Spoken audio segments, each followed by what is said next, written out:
नमस्कार, news room में आप सभी का स्वागत है। ईरान युद्ध भले ही भारत से बहुत दूर हो रहा हो, लेकिन उसका असर अब यहां सबकी जेब पर तेजी से पड़ने लगा है।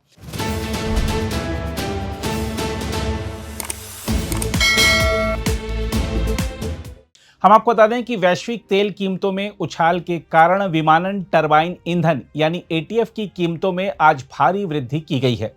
इसके साथ ही व्यावसायिक सिलेंडर की कीमत में भी एक बार फिर इजाफा कर दिया गया है। हम आपको याद दिला दें कि विमानन ईंधन की कीमतें 2 दशक पहले नियंत्रण मुक्त कर दी गई थीं और तब से इन्हें अंतर्राष्ट्रीय मानक कीमतों के अनुरूप तय किया जाता है। वैसे यह पहला मौका है जब एटीएफ की कीमत 2 लाख रुपए प्रति किलोलीटर के स्तर को पार कर गई है।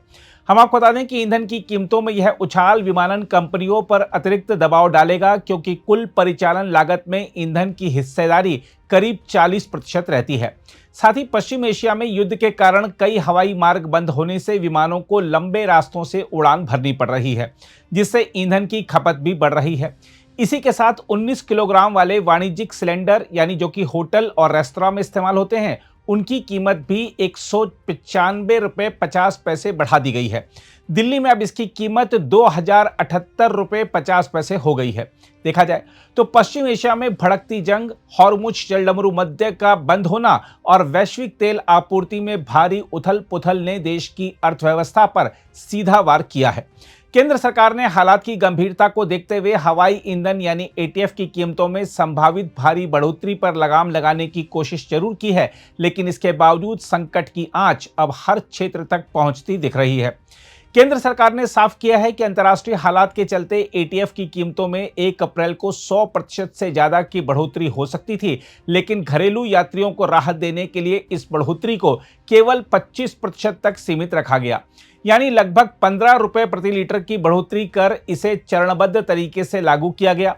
यह फैसला विमानन क्षेत्र के लिए किसी राहत से कम नहीं है, क्योंकि अगर पूरी बढ़ोतरी लागू होती तो हवाई किराए आसमान छू लेते और यात्रियों की जेब पर सीधा हमला होता। दिल्ली में अब एटीएफ की कीमत 1,04,927 रुपए प्रति किलोलीटर पहुंच गई है, जो पिछले महीने के मुकाबले करीब 8.5% ज्यादा है। देश के अन्य बड़े हवाई अड्डों पर भी इसी तरह की बढ़ोतरी देखी गई है, लेकिन असली झटका गैर अनुसूचित और चार्टर उड़ानों को लगा है, जहां एटीएफ की कीमतें 115% तक उछल गई हैं, यानी इस क्षेत्र के लिए यह सीधा आर्थिक संकट बन गया है। उधर रसोई गैस के मोर्चे पर भी हालात कम विस्फोटक नहीं है। 19 किलो वाले व्यावसायिक सिलेंडर की कीमतों में लगभग 200 रुपए तक की बढ़ोतरी ने होटल, रेस्टोरेंट और छोटे कारोबारियों की कमर तोड़ दी है। दिल्ली में अब यह सिलेंडर 2078 रुपए से ऊपर पहुंच चुका है, जबकि कोलकाता और चेन्नई में कीमतें और भी ज्यादा हैं। 5 किलो वाले छोटे सिलेंडर की कीमत भी 51 रुपए बढ़ा दी गई है। हालांकि सरकार ने घरेलू उपभोक्ताओं को फिलहाल राहत दी है। 14.2 किलो वाले घरेलू गैस सिलेंडर की कीमत दिल्ली में 913 रुपए पर स्थिर रखी गई है, लेकिन यह राहत कितने समय तक टिकेगी, यह बड़ा सवाल है, क्योंकि अंतर्राष्ट्रीय बाजार में जारी अस्थिरता का असर कभी भी सीधे आम आदमी की रसोई तक पहुंच सकता है। दिलचस्प बात यह है कि पेट्रोल और डीजल की कीमतें अभी भी स्थिर बनी हुई हैं। दिल्ली में पेट्रोल 94 रुपये 72 पैसे और डीजल 87 रुपये 62 पैसे प्रति लीटर पर टिका हुआ है। पिछले साल मार्च में 2 रुपये की कटौती के बाद से इनकी कीमतों में कोई बदलाव नहीं हुआ है। लेकिन विशेषज्ञ मानते हैं कि अगर वैश्विक हालात ऐसे ही बने रहे तो इस स्थिरता का टूटना तय है। यह पूरा घटनाक्रम साफ संकेत देता है कि भारत की ऊर्जा सुरक्षा अभी भी वैश्विक संकटों के सामने कमजोर है। सरकार ने फिलहाल हालात संभालने की कोशिश जरूर की है, लेकिन असली चुनौती आगे है। अगर पश्चिम एशिया में तनाव और बढ़ता है तो इसका सीधा असर हवाई यात्रा से लेकर रसोई गैस और रोजमर्रा की जिंदगी तक हर जगह दिखेगा। अब सवाल यह है कि क्या सरकार लंबी अवधि के लिए कोई ठोस रणनीति बनाएगी, या फिर हर बार ऐसे संकटों के समय केवल अस्थायी राहत देकर हालात को संभालने की कोशिश करती रहेगी। क्योंकि ऊर्जा की कीमतों का यह तूफान अगर नहीं थमा तो इसका असर केवल जेब तक सीमित नहीं रहेगा, बल्कि पूरी अर्थव्यवस्था को हिलाकर रख देगा। बहरहाल आइए देखते हैं इस वृद्धि को लेकर सामने आ रही राजनीतिक प्रतिक्रियाएं। लगातार जो वैश्विक चुनौतियां हैं, उस मोर्चे पर भारतीय जनता पार्टी फेल हो रही है। देश को महंगाई की आग में झोंक देने का काम कर रही है। इस वैश्विक समस्या से निपटने का कोई ठोस रोड मैप नहीं है। सड़क से लेकर के सदन तक केवल कोरी बयानबाजी सरकार की चल रही है। आम जनता इस महंगाई से जूझने को मजबूर हो रही है।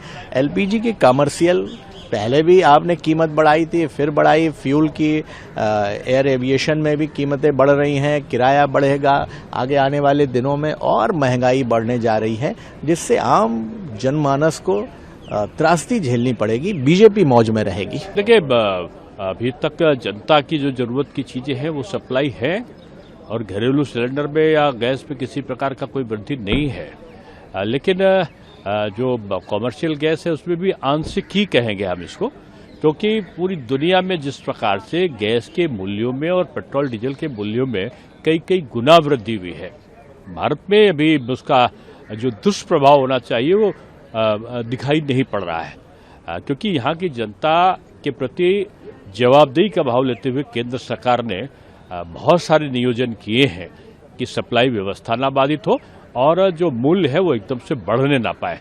अभी सरकार ने छूट भी दी थी डीजल और पेट्रोल पे, तो मैं कह सकता हूँ कि सरकार सतर्क भी है और चिंतित भी है। कमर्शियल सिलेंडर के दाम में इतनी बड़ी बढ़ोतरी होना, ये मानती हूँ कि इससे इसका भार जो होगा जनता को ही भुगतना पड़ेगा, कि जो महंगाई बढ़ेगी इस बढ़ते सिलेंडर के कॉस्ट की वजह से, और एक तरफ शॉर्टेज है, एक तरफ प्राइस राइज हुआ है, तो इट इज वेरी अनफॉर्चुनेट। सरकार ने हमें कहा था किसी तरीके की किल्लत नहीं आएगी। जब डिस्काउंटेड प्राइसेस पे सामान खरीदा जा रहा था, तेल खरीदा जा रहा था, उसका फायदा जनता को नहीं मिला था। और अब जैसे ही पहली किल्लत आई, पहले हफ्ते में तो आपने 60 रुपए बढ़ा दिया, अब दूसरी बार आपने 200 रुपए के पार 200 रुपए तक बढ़ा दिया है। ये कहां तक सही है? How is it feasible? जो छोटे छोटे एस्टेब्लिशमेंट्स हैं, जो छोटे छोटे कारोबार है, जो इस पे निर्भर हैं, उनके लिए कितना महंगाई बढ़ जाएगी, और उसकी जो फाइनल प्रोडक्ट होगा उसका कॉस्ट कौन भरेगा? जनता ही भरेगी।